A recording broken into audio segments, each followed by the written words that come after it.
Hey guys, welcome back to Whispers with मैत्री।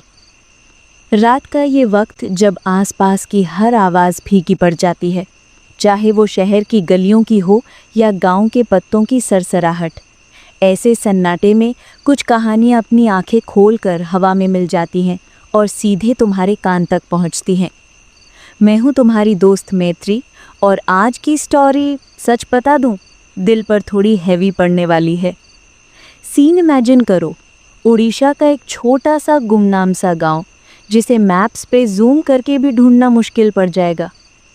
वो गांव जिसकी हवा में धान के खेतों की खुशबू है, लेकिन उसी हवा में सदियों पुराने आंसुओं की नमी भी तैरती है।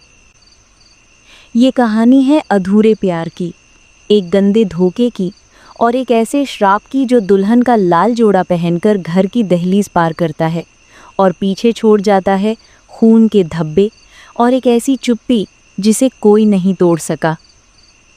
सो आराम से बैठ जाओ, लाइट ऑफ कर दो और ध्यान से सुनो, क्योंकि आज रात विस्पर्स आ रहे हैं सीधा डार्कनेस के दिल से। नाम है पिशाचिनी का आतंक। अब सुनो, इसके रूट्स बहुत डीप हैं भाई, इतनी डीप कि शुरुआत होती है एक चीख से। एक ऐसी चीख जिसमें डर भी था और भीख मांगने वाली बेबसी भी। शायद आज भी वो आवाज़ उस फैमिली की पुरानी हवेली की दीवारों में फंसी गूंजती होगी। पिक्चर दिस, एक आलीशान हवेली का मालिक जिसे लोग दूर दूर तक जानते थे, उसके पावर, उसकी हुकूमत की कहानियाँ थी, आज मिट्टी में पड़ा हुआ है। महंगे कपड़े धूल में सने हुए, आंखों में ऐसा डर जैसे अभी सांस अटकने वाली हो। वो लिटरली एक साई के सामने हाथ जोड़कर गिर रहा था, और वो साया एक औरत की थी। लाल जोड़े की छाया उसके चारों तरफ फैली हुई, बाल जमीन पर घिसटते हुए आगे बढ़ रहे थे। अब सुनो उस आदमी की आवाज़ जो टूट चुकी थी और कांप रही थी, जैसे हर शब्द उसकी जान पर भारी हो। ना प्लीज़ रहम करो, ये श्राप मेरे वंश को मत दो, मैंने जो किया उसकी सज़ा मुझे दो, मेरी आने वाली पीढ़ियाँ बेगुनाह हैं, उन्हें मत सताओ, मैं दोषी हूँ, मेरी जान ले लो पर उन्हें छोड़ दो प्लीज़। उसकी आवाज़ में इतना दर्द था जैसे वो पूरी दुनिया का बोझ अपने कंधों पर उठा रहा हो, लेकिन जवाब में बस एक ठंडी बेरहम हंसी गूंजी जो इंसान की नहीं थी। ये हंसी उस साए की थी जो इस दुनिया से परे कहीं से आ रही थी और जिसका मकसद सिर्फ विनाश था। ज़मीन कांप उठी उस आवाज़ के साथ। उसके कदम भारी भरकम थे, जैसे पत्थर गिर रहे हों। पसलियों के घिसटने की आवाज़ रात की खामोशी में गूंजने लगी और वो साया धीरे धीरे अंधेरे में घुलने लगा, जैसे कभी था ही नहीं।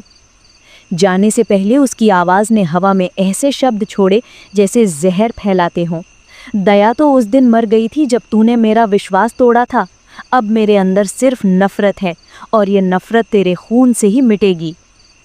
समय का पहिया जब भी घूमेगा, तेरे वंश का हर मर्द जवानी में मेरे हाथों मरेगा और इसे रोकने की ताकत किसी में नहीं। शब्द ऐसे ठंडे कांटों की तरह हवा में तैर रहे थे, हर कान तक पहुंच रहे थे। धीरे धीरे आवाज़ कम होने लगी, तभी एक तेज़ ठंडी हवा का झोंका आया जिसमें गीली मिट्टी और पुराने कपड़ों की अजीब सी गंध घुली हुई थी। हवा के साथ वो सब कुछ लेकर आई, भूले बिसरे खून और अनसुलझे बदले की कहानी। फिर छा गई एक गहरी घुटन वाली खामोशी, इतनी भारी कि सांस लेना भी मुश्किल हो गया। खामोशी जो सब कुछ निगल जाए और हर सच छुपा ले। अब वक्त था कहानी के नए अध्याय का।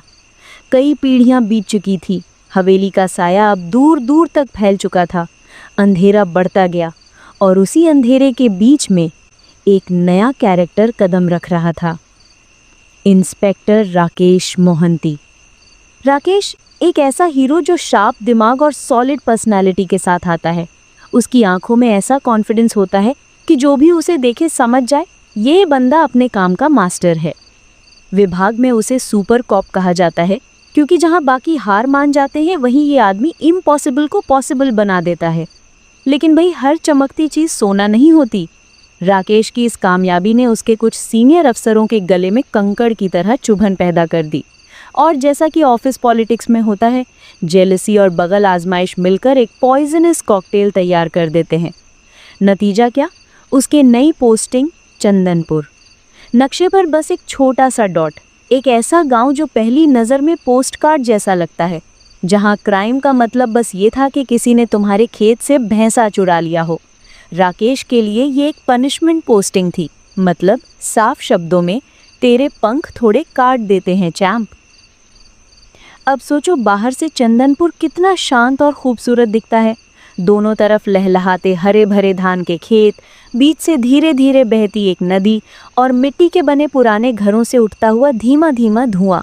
लोग यहाँ सीधे साधे अपनी दुनिया में मग्न मासूम लगते हैं, लेकिन जैसे कुछ कहानियाँ मिट्टी के नीचे दबी रहती हैं, वैसे ही इस पोस्ट कार्ड वाले गांव की मिट्टी के नीचे भी छुपी थी एक भयानक सच्चाई। वहाँ थे अंधेरे की कई परतें, कुछ जिन्हें इंसान ने बनाया था और कुछ जिन पर इंसान का कोई वश नहीं था, और राकेश बिना जाने इस अंधेरे में कदम रखने वाला शख्स था। चंदनपुर की लोकेशन उसकी सबसे बड़ी ताकत थी और साथ ही उसकी सबसे बड़ी कमजोरी भी। देश के किसी भी कोने से यहाँ आने जाने के लिए सीधे हाईवे और रेलवे लाइनें जुड़ी हुई थी। व्यापार और बाजार के लिहाज से ये जगह आदर्श थी, जैसे धूप में खिलता हुआ एक कमल।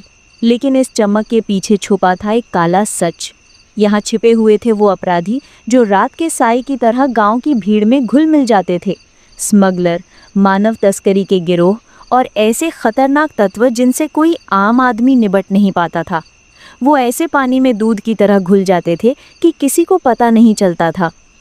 ये बढ़ता खतरा देख हाल ही में चंदनपुर के पुराने टूटे फूटे पुलिस स्टेशन को पूरी तरह अपग्रेड किया गया और उसके साथ ही तैनात किए गए तेज तर्रार और ईमानदार अधिकारी इंस्पेक्टर राकेश मोहंती।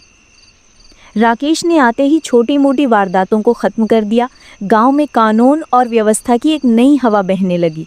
लेकिन कहानी में अभी बहुत कुछ बाकी था और जैसे जैसे रात गहरी होती वो खतरनाक परतें भी धीरे धीरे उभरने लगी। गांव वालों के चेहरे पर जो कभी गहरी शांति और सुकून की छाप होनी चाहिए थी, वो अब हमेशा के लिए कहीं खो गई थी।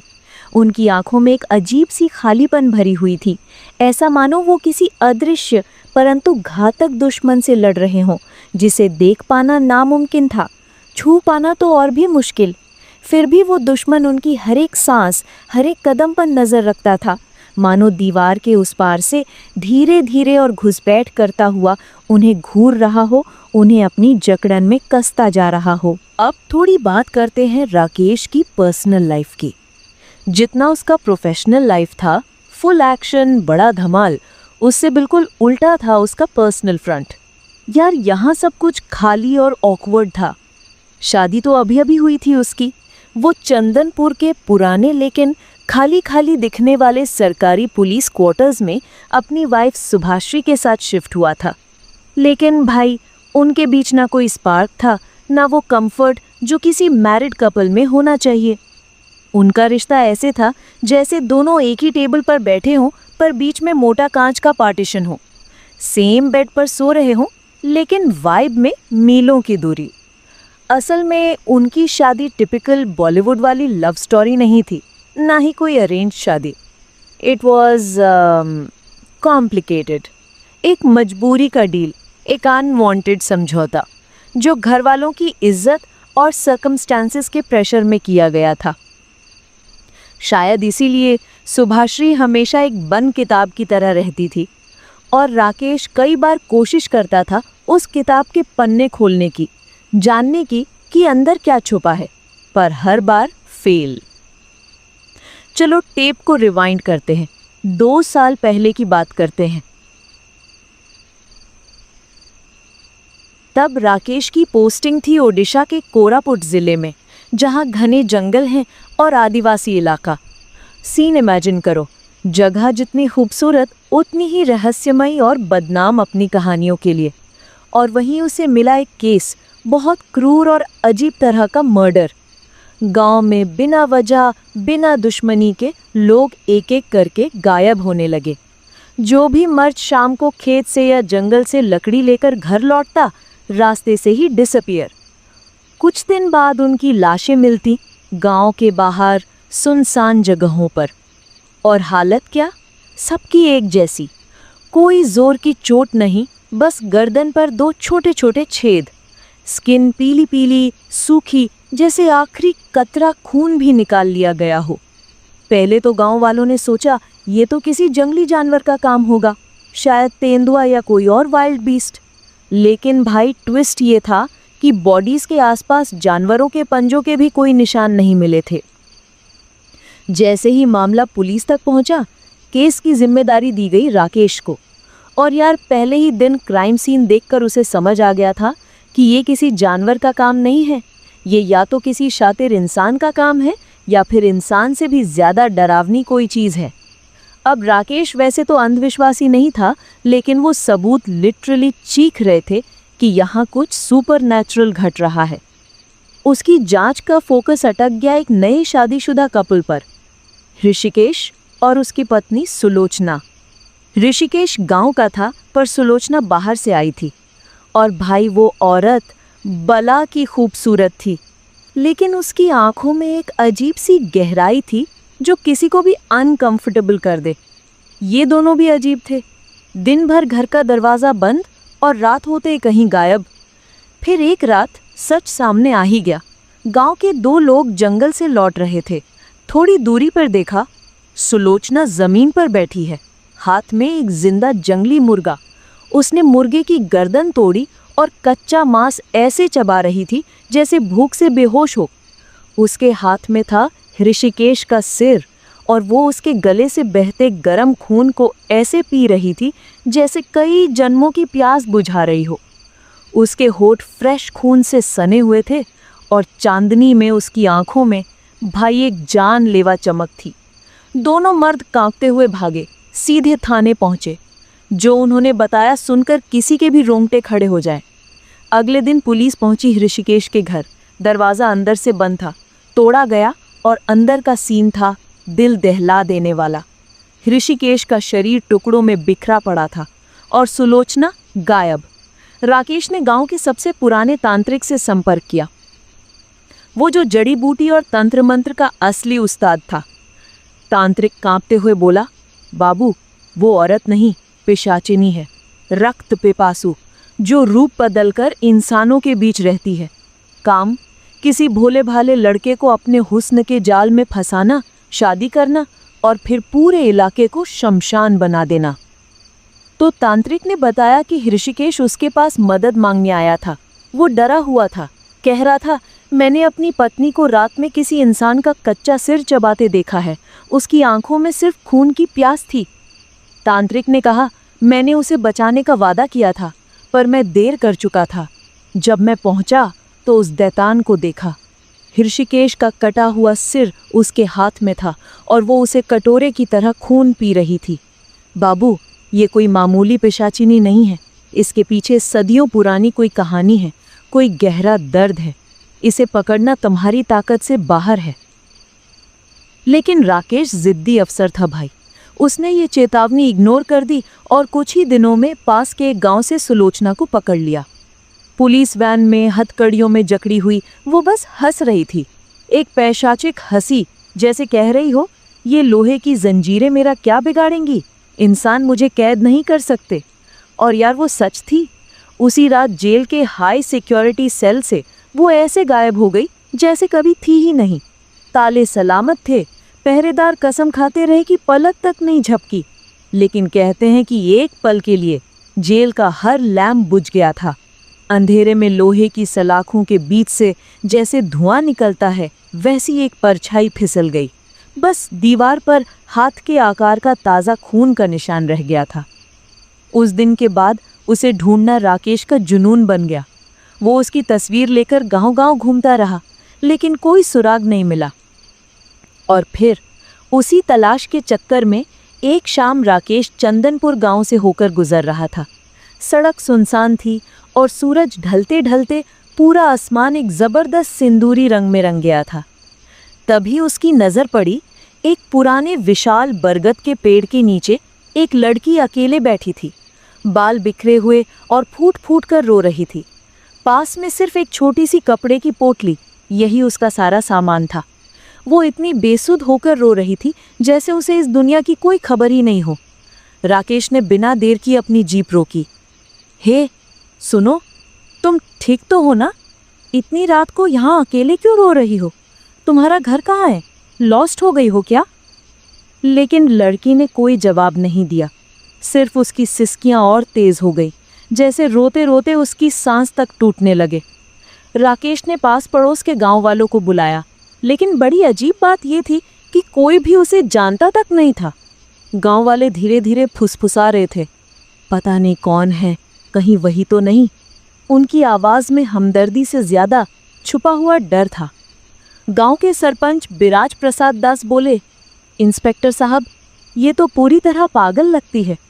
इसे पागल खाने छोड़ दीजिए। जवान लड़की का ऐसे यहाँ अकेले रहना ठीक नहीं, किसी की भी बुरी नज़र पड़ सकती है। राकेश ने लड़की की आंखों में देखा। वहाँ कोई पागलपन नहीं था, बल्कि गहरा दर्द था, खौफ था और एक ऐसी बेबसी जो सीधे दिल के अंदर चुभ जाती थी। उस वक्त राकेश को तुरंत फील हुआ कि अगर इसे यहीं छोड़ दिया तो ये दुनिया की सारी गंदगी और क्रूरता उसे तोड़ देगी। और तभी उसके अंदर पुलिस वाला साइड जागा, लेकिन उस पर इंसान वाला साइड भारी पड़ गया। वो उसे अपनी जीप में बिठा लिया और सीधे पुलिस क्वार्टर ले आया। कुछ दिन तक राकेश ने उसकी केयर की यार। धीरे धीरे जैसे ठंडी बर्फ पर धूप हल्की हल्की उतरती है, वैसे ही वो भी थोड़ा काम हुई। अब बस इतना साहस आ गया था कि कुछ बोल सके। फिर एक शाम फाइनली उसने अपना नाम बताया, शुभश्री। उसकी आवाज़ धीमी, ऑलमोस्ट टूटी हुई, जैसे कोई बहुत पुराना बोझ धीरे से ज़मीन पर रख दिया हो और फिर एक लंबी सांस छोड़ दी हो। मैं घर से भाग कर आई हूँ। आवाज़ में डर भी था और हिम्मत भी। मेरे सौतेले घर वाले पैसे के लालच में मेरी शादी एक बहुत बूढ़े शराबी आदमी से करना चाहते थे। वो थोड़ा रुकी, पलकों के नीचे से राकेश को देखा, फिर ऑलमोस्ट फुसफुसाई, मैं वो नर्क जैसी ज़िंदगी नहीं जी सकती थी, इसलिए भाग आई। मैं वहाँ वापस नहीं जा सकती। प्लीज़ मुझे कोई भी काम दे दीजिए, मैं कर लूँगी। राकेश का दिल सच में पिघल गया ब्रो। उस मासूमियत में कोई फेक नहीं था। उस नेचुरल खूबसूरती के पीछे आंखों में वो गहरा अकेलापन सीधा उसके अपने लोनलीनेस वाले ज़ख्म से कनेक्ट कर गया। और उसी पल राकेश ने मन में ठान लिया, उसे सिर्फ एक छत नहीं देगा, बल्कि सम्मान देगा, सुरक्षा देगा और अपना नाम देगा। उसने उसे अपनी वाइफ बना लिया और ऐसे एक अनजान लड़की शुभश्री इंस्पेक्टर राकेश मोहांती की पत्नी बनकर चंदनपुर आ गई। अब कहानी लौटती है प्रेजेंट में। चंदनपुर। शादी के बाद भी कुछ खास बदला नहीं था यार। शुभश्री अब भी एक जिंदा पहेली थी, एक ही छत के नीचे, लेकिन जैसे दो अजनबी, बीच में एक इनविजिबल दीवार खड़ी हो। जब भी राकेश थोड़ा पास जाता, शुभश्री ऐसे पीछे हट जाती जैसे जंगल में कोई डरी हुई हिरनी अचानक शिकारी की झलक देख ले। राकेश इस खामोश ठहरे हुए रिश्ते में घुट रहा था। जो फ्रस्ट्रेशन थी, जो गुस्सा था, वो सब वो बाहर अपने काम में, केसों में निकाल देता था। और फिर वो काला खूनी साया जिसने कभी चंदनपुर के नाम तक को दहला दिया था, धीरे धीरे फिर से गांव के ऊपर मंडराने लगा। एक रात की बात है। गांव के दो लोग देर रात नाच देखकर वापस लौट रहे थे, हंसते बोलते जा रहे थे, लेकिन फिर पूरी तरह गायब। हाँ, गायब, जैसे हवा में घुल गए हों। कोई चीख नहीं, कोई आवाज़ नहीं, बस अचानक आई खामोशी। कुछ दिन बाद एक किसान खेत से वापस नहीं लौटा। पुलिस पेट्रोल थी, पहरे थे, लैंटर्न लेकर सर्च तक हुआ, लेकिन ना बॉडी ना शैडो। गांव वालों का पेशेंस पूरी तरह टूट चुका था। शाम ढलते ही घर घर के दरवाजे टाइट बंद, खिड़कियों पर लकड़ी लगाना और उस बंद माहौल के पीछे सिर्फ डर की फुसफुसाहटें। पूरा चंदनपुर जैसे किसी डर के खोल में कैद हो। हर कोई सोचता, अगली बारी मेरी तो नहीं। राकेश ने भी सिक्योरिटी टाइट कर दी, पेट्रोल बढ़ा दिया, आर्म्ड गार्ड्स लगा दिए। सोचा अब शायद कंट्रोल हो जाएगा। पर ब्रो, वो शैतान हमेशा 2 कदम आगे थी। अब वो रात का इंतजार भी नहीं करती थी, सीधे दिन के उजाले में शिकार। बॉडीज नहीं, सीधे उनके टुकड़े मिलते थे। किसी का हाथ तालाब में तैरता, किसी का खून से भीगा कुर्ता गन्ने के खेत में पड़ा। पूरा गांव एक खुला जेल बन गया था और हर कोई बस अपनी बारी का इंतजार कर रहा था, जैसे मौत का टाइम टेबल बन चुका हो। एक दोपहर गांव के मुखिया पंचानन साहू का बेटा परण अपनी धान की मिल बंद करके घर लौट रहा था। पुराने तालाब के पास बैठा थोड़ा सुस्ताने लगा। तभी एक भिखारिन लड़खड़ाती हुई आई। उसकी आवाज़ सूखी थी, ऑलमोस्ट जैसे गले में कांटे अटके हों। कुछ दे दे बाबू, बहुत भूखी हूँ। परन ने जेब में हाथ डाला ही था कि अचानक वो औरत बदलने लगी। हाथ अननेचुरल लंबे, नाखून पंजों जैसे तेज और होठों के बीच से खंजर जैसे दांत। उसने परन का गला दबोच लिया, पर लक उस वक्त परन के साथ थी। पास के खेत से आ रहे किसानों ने देख लिया और अगला ही सेकंड पूरा शोर मच गया। आवाज़ सुनते ही वो पिशाचिनी परन को वहीं छोड़कर धुएं की तरह हवा में घुल गई। राकेश अब साफ समझ चुका था कि ये लड़ाई सिर्फ वर्दी और बंदूक से जीतने वाली नहीं है भाई। उसने डेंजरस प्लान बनाया। कुछ दिन की छुट्टी ली और भेस बदल कर गाँव में रहने लगा। पहला शक, अपने ही दिल की आवाज़, अपनी पत्नी पर। सोचा शायद इसका कोई और रिश्ता है और उसी से मिलने के लिए ये सब हो रहा है। ये ख्याल अंदर से उसे तोड़ रहा था, पर जासूस वाला दिमाग कह रहा था कि हर एंगल पर देख, हर पॉसिबिलिटी चेक कर। वो अपने ही घर का थीफ बन गया। सुभश्री की हर मूव पर नज़र। गौर किया, वो किसी से मिलती नहीं थी, ना कोई विजिटर, ना कोई मैसेज, बस अकेली, चुप, गुमसुम। कई कई घंटे छत पर खड़ी रहती, दूर अंधेरे को ऐसे देखती जैसे किसी का इंतज़ार कर रही हो, या फिर उसे पहले से पता हो कि कोई उसे देख रहा है। राकेश का शक अब पागलपन बन चुका था यार। रातों में भी वो चुपके से, जैसे अपने ही घर का चोर, उसकी हर एक्टिविटी ट्रैक करता, हर छोटी हरकत ट्रिगर करती। बालकनी में खड़ी, शक। खिड़की से दूर देखना, शक। कमरे का दरवाज़ा धीरे से बंद करना, शक। दिमाग अब सिर्फ एक चीज़ सोच रहा था, क्या ये औरत जिसके साथ मैं रोज़ सोता हूँ वही सबकी जान लेने वाली है, या फिर ये किसी और के कहने पर ये सब कर रही है। और फिर एक रात ऐसा हुआ जिसने राकेश के होश ही उड़ा दिए। 5 दिन बाद ड्यूटी से लौटते वक्त उसने गेट खोला। सबसे पहले नज़र पड़ी सुभश्री पर, बगीचे में खड़ी, हाथ में रजनीगंधा के फूल और होठों पर मुस्कान। शायद शादी के बाद पहली बार मुस्कुराई थी, लेकिन उस मुस्कान में सिर्फ वार्मथ नहीं थी, एक अजीब सा चार्म था, खींचने वाला और साथ ही असहज करने वाला। वो बोली, ये आपके लिए हैं, आपके फेवरेट फूल ना, मेरे जूड़े में कुछ लगा देंगे? वो थम गया। दिमाग में सायरन, ये वही औरत है जो मुझे छूने से कतराती है, और आज ये। उसने कांपते हाथों से ऑलमोस्ट डरते हुए फूल उसके बालों में लगाए, और उसी पल सुभश्री ने पलटकर उसे अपनी बाहों में जोर से जकड़ लिया। पहले तो बस ठंडा सा झटका, फिर वो ठंड हड्डियों तक उतर गई। सांस रुकने लगी, सीना जकड़ गया, नसें सिकुड़ने लगीं।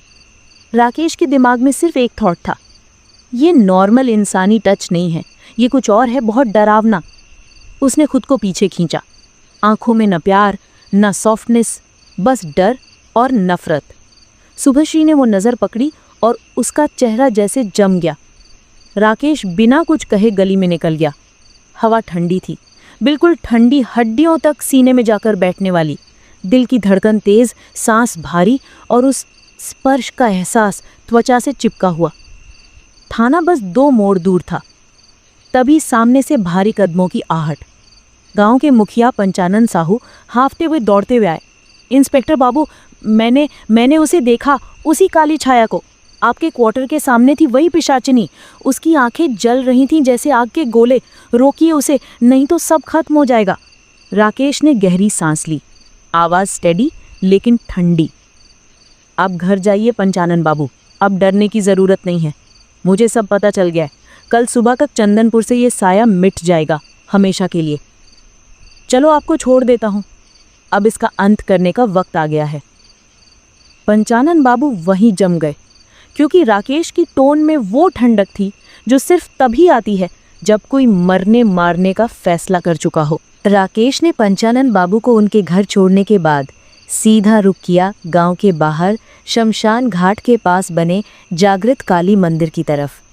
ये वो जगह थी जहां हवा हमेशा थोड़ी भारी लगती थी और रात में हवा के साथ घंटियों की हल्की सी आवाज़ आती थी। वहीं रहते थे अघोर बाबा। गांव वाले कहते थे, दुनिया की हर मर्यादा, हर डर को पार कर गया है ये आदमी। अघोर का मतलब वो जो मौत और अंधकार के सारे रहस्य जानता है और उनसे डरता नहीं। उसके पास सिर्फ आध्यात्मिक नहीं, काफ़ी गहरा और ख़तरनाक तांत्रिक ज्ञान भी था। लोग उन्हें सिर्फ संत नहीं बल्कि एक पावरफुल तांत्रिक मानते थे। दरवाज़ा खुला ही था। राकेश ने कदम अंदर रखे और जैसे ही अघोर बाबा ने उसे देखा, चेहरे पर एक दयालु, ऑलमोस्ट जानने वाली सी मुस्कान। आओ बेटा, मैं तुम्हारा ही इंतज़ार कर रहा था। उन्होंने वहीं बैठते हुए कहना शुरू किया, जिस तांत्रिक से तुम कोरापुट में मिले थे वो मेरा फुफेरा भाई है। आवाज़ टेडी, जैसे सब पहले से तय हो। उसने मुझे तेरे बारे में पहले ही एक चिट्ठी लिख भेजी थी जिसमें तेरी किस्मत, तेरे ख़ानदान का इतिहास और वो सच लिखा था जो अब तेरे सामने आना है। अघोर बाबा थोड़ी देर चुप रहे। राकेश की आंखों में देखकर गहरी आवाज़ में बोले, तेरे हाथ की रेखा में अकाल मृत्यु का योग है। फिर जैसे हर शब्द को तोल कर कहा, और जो पिशाचिनी इस गांव में आतंक मचा रही है उसका तुझसे एक खूनी और पीढ़ियों पुराना रिश्ता है। राकेश का सीना अचानक भारी हो गया। कैसा रिश्ता बाबा? और ये शुभश्री इससे कैसे जुड़ी है? अघोर बाबा ने आंखें बंद कीं, जैसे यादों के धुएं में उतर रहे हों। आवाज़ धीमी हो गई पर हर शब्द में वेट था। ये कहानी तेरे परदादा के पिता विश्वेश्वर महापात्रा से शुरू होती है। एक लालची आदमी जिसे दौलत का ऐसा जुनून था कि उसके लिए किसी भी हद तक चला जाए। एक दिन वो एक दूर दराज के आदिवासी गांव पहुंचा। वहीं उसकी मुलाकात हुई फूलमती से। फूलमती गांव की बेटी, आज़ाद, खामोश लेकिन निडर और खूबसूरती में ऐसी कि आंखें ठहर जाएं। वो विश्वेश्वर की शहरी ठाठ बाट, बड़े बड़े वादों और चमक दमक से आकर्षित हो गई और विश्वेश्वर उसके हुस्न पर फिदा। प्यार हुआ, शादी हुई और वो उसे अपने साथ हवेली ले आया। विश्वेश्वर फूलमती पर पूरी तरह फिदा हो गया था। शादी कर ली और उसे अपने साथ हवेली ले आया। शुरुआत में सब ठीक था यार, पर विश्वेश्वर का लालच वो ख़त्म होने का नाम ही नहीं ले रहा था। मतलब उसे बस और चाहिए था, और सिर्फ दौलत चाहिए थी। एक दिन उसकी मुलाकात हुई एक पावरफुल तांत्रिक से। अजगर जैसी ठंडी आंखें और चेहरे पर वो हल्की मुस्कान जो डर भी दिलाए और खींचे भी। उस तांत्रिक ने विश्वेश्वर को एक लालच दिया, एक गुप्त खजाना। ऐसा खजाना जिसका नाम तक लोग फुसफुसा कर बोलते थे, लेकिन बदले में उसकी सबसे प्यारी चीज़ की बलि देनी होगी। विश्वेश्वर की सांस जैसे अटक गई। सबसे प्यारी? तांत्रिक की नज़रें सीधी उसकी आंखों में गड़ी थीं। हाँ, तेरी पत्नी फूलमती। ये सुनते ही मानो हवेली की दीवारों के पीछे से कोई अदृश्य सा साया हंस पड़ा हो, क्योंकि यहीं से एक ऐसा खेल शुरू होने वाला था जो सदियों तक ख़त्म नहीं होगा। और फिर विश्वेश्वर ने अपनी मोहब्बत, अपने वादे, सबको धोखा दे दिया। फूलमती, वो लड़की जो सारे सपने छोड़कर उसके साथ आई थी, जिसने अपना हर भरोसा उस पर रखा था, उसे उसी तांत्रिक के हवाले कर दिया गया। रात घनी थी, आसमान में बादल ठहरे हुए थे, ठंडी हवा में मिट्टी और डर की गंध थी। तांत्रिक की आंखों में लालच और वहशीपन। वो अजगर की तरह उस पर टूटा।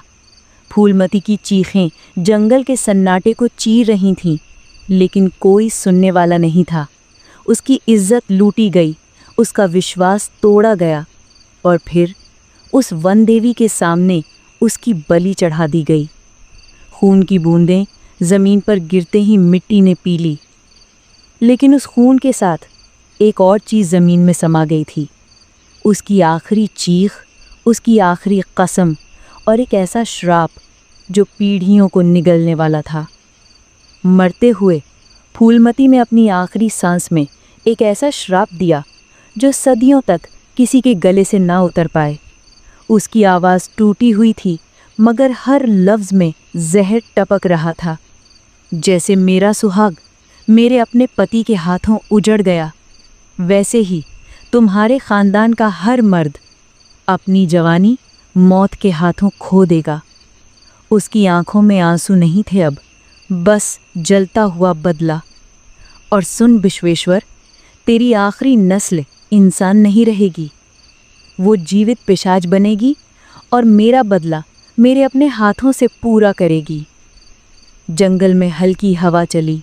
वन देवी की मूर्ति के चारों ओर दीपक ऐसे टिमटिमाए जैसे उन्होंने भी वो श्राप सुन लिया हो। और उस पल से चंदनपुर का आसमान कभी पहले जैसा नहीं रहा। उस श्राप के बाद विश्वेश्वर के खानदान में हर मर्द एक ही मंजिल को पहुंचा, अचानक रहस्यमय मौत। जैसे कोई अदृश्य हाथ उनकी सांसें तोड़ रहा हो, जैसे जिंदगी की डोर हर बार आधी उम्र में ही काटती जाती हो। राकेश का गला सूख गया। उसने हिचकिचाते हुए पूछा, लेकिन गांव के बाकी मासूम लोग, उन्हें क्यों मार रही है वो पिशाचिनी? अघोर बाबा की आंखों में अब नरमी नहीं थी। वो भारी आवाज में बोले, बेटा, वो शाप और बदला सिर्फ तुम्हारे परिवार तक सीमित नहीं रहा। थोड़ा रुके और जैसे हर शब्द को दबाकर बोले, बेटा, वो प्रेतात्मा पिशाचिनी बन चुकी है। वो इस पूरे इलाके में भटकती है। जो भी उसका रास्ता रोके या उसके रहस्य तक पहुंचने की कोशिश करे, वो उसे ख़त्म कर देती है। राकेश बस खामोश रह गया। अघोर बाबा ने आगे कहा, और वो प्रेतात्मा दिन ब दिन और ताकतवर हो रही है बेटा, क्योंकि उसका बदला भी पूरा नहीं हुआ है। इसलिए गांव से लोग गायब हो रहे हैं। कभी लाश मिलती है, कभी सिर्फ टुकड़े। तालाब में तैरते हाथ, गन्ने के खेत में खून से लाल कुर्ता, और हर बार गांव का डर थोड़ा और गहरा जाता है। तुम ये समझो, पिशाचिनी जो तुम्हारे साथ दिन रात थी, उसने तुम्हें तब तक नहीं मारा क्योंकि उसका बदला पूरा नहीं था। उसके ऊपर एक खास तांत्रिक बंधन था जो उसकी पूरी शक्ति को रोकता था। वो शापित आत्मा सही वक्त का इंतजार कर रही थी जब वो पूरी तरह आज़ाद होकर अपना गुस्सा निकाल सके। तुम्हारे पुरखों के तांत्रिक ज्ञान को पहचानते ही उसका बंधन कमज़ोर हुआ और उसकी प्यास बढ़ी। आज जब वो पूरी तरह ताकतवर हो चुकी है, वही तुम्हें घेरने आई है। अघोर बाबा की आवाज़ में अब गंभीरता के साथ एक उम्मीद भी झलक रही थी। तुम्हें भी उस पुरानी ताकत को जगाना होगा, वरना इस लड़ाई में सिर्फ बंदूकें काम नहीं आएंगी। राकेश ने गहरी, बहुत गहरी सांस ली। उसकी आंखों में अब सिर्फ डर नहीं था, एक एहसास था कि ये लड़ाई सिर्फ ड्यूटी नहीं है, ये उसके ख़ानदान के लहू में लिखी कहानी है। उसकी नस्ल, उसका इतिहास और उसकी किस्मत तीनों इस एक मोड़ पर आकर खड़े हैं। अब वो सिर्फ एक पुलिस इंस्पेक्टर नहीं था, वो एक ख़ानदान की, एक सरनेम की आखिरी उम्मीद बन चुका था। फिर अघोर अजा ने धीरे धीरे पास वाले उस खंडर की तरफ इशारा किया जहाँ पूरा घर बिल्कुल वीरान पड़ा था। वो देख, वो ही है तेरा पुश्तैनी घर। राकेश की आंखों के सामने जैसे सब कुछ ब्लैकआउट हो गया। मतलब तो वो सुभश्री, वो जो दिखती थी इतनी मासूम, डर से कांपती हुई लड़की, असल में वो थी फूलमती की वो भटकती हुई सेंचुरीज पुरानी नफरत से भरी आत्मा। ब्रो, वो ही जिसकी आग में जलकर बदले की प्यास ने उसे राकेश की लाइफ में घुसने पर मजबूर किया था। कोरापुट की सुलोचना भी वही थी और चंदनपुर की सुभश्री भी वही। अब क्या होगा आजा? राकेश की आवाज़ कांप रही थी, जैसे दिल की धड़कन सडन ड्रॉप हो गई हो। आजा ने ठंडी सांस लेते हुए बोला, सुन बेटा, तू इस वंश का आखिरी मेंबर है। वो तेरे पीछे है अपना बदला पूरा करने, और तुझे मारकर ही उसे अपनी पीस मिलेगी। राकेश का पूरा शरीर स्टिफ हो गया। उसे पता था अब उसे अपने एंसेस्टर्स के गुनाहों का बिल्कुल फेस करना होगा। चुपचाप बिना कुछ कहे वो अपने क्वार्टर्स की तरफ स्लोली बढ़ने लगा, ready to face his death, ready उस कर्स को फाइनली ख़त्म करने के लिए। और तभी अघोर अजा ने कहानी वहीं रोक दी। उनके आसपास बैठे नाती पोते जो ब्रेथ रोक कर सुन रहे थे, एक साथ बोले, फिर क्या हुआ अजा? उस पिशाचिनी ने इंस्पेक्टर बाबू को मार दिया क्या? अजा के चेहरे पे धीरे से एक उदास सी मुस्कान फैली। नहीं यार, राकेश को अपनी जान नहीं देनी पड़ी। जब वो वापस लौटा तो सुभाश्री मतलब फूलमती वहीं खड़ी बिल्कुल जैसे इंतजार कर रही हो। शायद सेंचुरीज का बदला लेने के बाद और राकेश की आंखों में अपने वंश के लिए जो सच्चा पछतावा था, उसने अपना पत्थर दिल पे घिला दिया। उसने उसे मारना छोड़ दिया, बस एक आखिरी रिक्वेस्ट की, एक बार आखिरी बार मुझे छूने दे। राकेश ने मना नहीं किया। पहले तो बस एक ठंडा झटका सा लगा, फिर जैसे उसके पूरे शरीर की हर नस टाइट हो गई। अचानक उसके अंदर एक अजीब सी गर्मी दौड़ गई और उस एक टच के बाद फूलमती की आत्मा को शांति मिली। वो धीरे धीरे एक सॉफ्ट ग्लोइंग लाइट बनकर हमेशा के लिए गायब हो गई। वो श्राप खत्म हो गया। तो फिर कहानी में ट्विस्ट कैसे आया? बच्चे कंफ्यूजन में बोल पड़े। अजा की आवाज में एक अजीब सी सिहरन थी। कहानी वहां खत्म हो जाती तो मजा आता, पर असली डर तब शुरू हुआ जब वो चली गई। सुभाश्री के जाने के बाद कुछ साल तक चंदनपुर में पूरी शांति छाई रही। लेकिन यार, उस शांति वाले टाइम में भी कई बार राकेश को बिना वजह रात को भूख से तड़पते हुए देखा गया। और ये भूख वो खाना पीना नहीं थी, ये किसी अजीब सी प्यास थी जो समझ से बाहर थी। फिर अचानक वो ही मौत का वो खूनी खेल फिर से शुरू हो गया, और इस बार पहले से भी ज्यादा ब्रूटल, ज्यादा वाइल्ड। गांव वाले और जानवर एक एक करके गुम होते गए। एक शाम शंकर बागदी नाम का मजदूर मिला। उसकी लाश जंगल के बीच मिली, जिसके शरीर का सारा मांस नोच नोच के खा लिया गया था। बस खून से लथपथ हड्डियों का स्केलेटन बचा था। वो मंजर इतना गोरी था कि देखते ही दिल की धड़कनें फेल हो जाएं। भीड़ जमा हो गए, पुलिस आई और उस भीड़ को चीरते हुए जो आगे बढ़ा वो था इंस्पेक्टर राकेश मोहंती। उसने लाश को देखा और उसके होठों के कोने पर एक हल्की पर इतनी क्रूएल, पिशाचनी जैसी मुस्कान उभर आई। उसकी आंखों में वो प्योर शैतानी भूख थी जो उस भीड़ में खड़े बस मैंने ही महसूस की थी। मैं उसी पल समझ गया।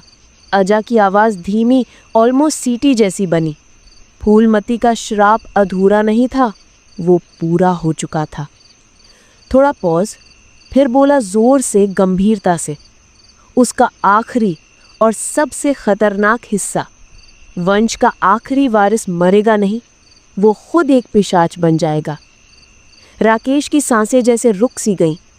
सुभाश्री का वो आखिरी स्पर्श, वो मुक्ति नहीं थी बेटा, वो था श्राप का हस्तांतरण।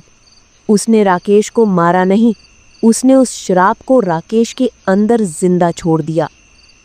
अंधेरा और भी गाढ़ा हो गया। अब राकेश दिन में एक शार्प और काबिल पुलिस ऑफिसर था, पर रात को वो बन जाता था एक खून का प्यासा दरिंदा। रक्षक अब भक्षक बन चुका था। अजा की आंखों में ऐसा सच था जिसे सुनना भी भारी लग रहा था। मेरे पास कोई चारा नहीं था। मालूम था कोई यकीन नहीं करेगा। इसलिए अगली सुबह सूरज निकलने से पहले मैं अपने पूरे परिवार को लेकर उस गांव से, उस खौफ से हमेशा के लिए भाग आया। तो ये थी कहानी एक कर्स की, जो ख़त्म होकर भी ख़त्म नहीं हुआ। वो लौटा था पहले से भी ज़्यादा खतरनाक बनकर। और अब वो मॉन्स्टर किसी वीरान जंगल में नहीं, पर हमारे बीच प्रेस हुई पुलिस यूनिफॉर्म पहनकर हमारे ही बीच घूम रहा है। तो भाई लोग सोचो ज़रा, क्या चंदनपुर वाले कभी जान पाएंगे कि उनका जो रक्षक है वो ही उनका सबसे बड़ा खौफनाक कातिल भी है? और वो इंसान जो राकेश के अंदर था, क्या सच में वो हमेशा के लिए ख़त्म हो गया या कहीं छुप के अभी भी है? अब तुम्हारी बारी है। नीचे कमेंट्स में बताओ क्या सोचते हो। मैं हर एक रिप्लाई पढ़ूंगी यार, सच में। और हाँ, अगर ये कहानी सुन के तुम्हारे रोंगटे खड़े हो गए, दिल थम सा गया, तो प्लीज़ लाइक दबाओ, अपने हॉरर के दीवानों दोस्तों के साथ शेयर करो और सब्सक्राइब करो मेरे चैनल को विस्पर्स विद मैत्री, क्योंकि यहाँ हर हफ्ते ऐसे ही डार्क, डरावनी, माइंड ब्लोइंग स्टोरीज आते रहते हैं। याद रखना, सबसे खतरनाक मॉन्स्टर वो होता है जो इंसान की मास्क पहनकर हमारे बीच चलता है। गुड नाइट दोस्तों, और सब्सक्राइब कर लो, मुझे अच्छा लगेगा।